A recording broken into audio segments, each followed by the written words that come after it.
So, ano 'tong sand boil?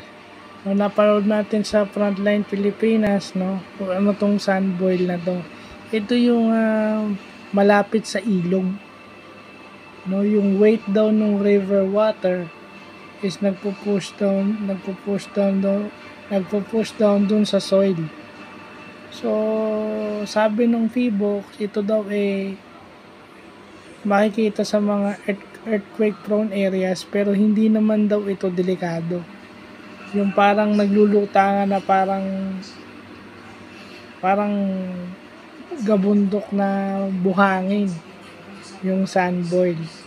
Yun galing dun sa mga high river waters na nagpo-push down sa lupa.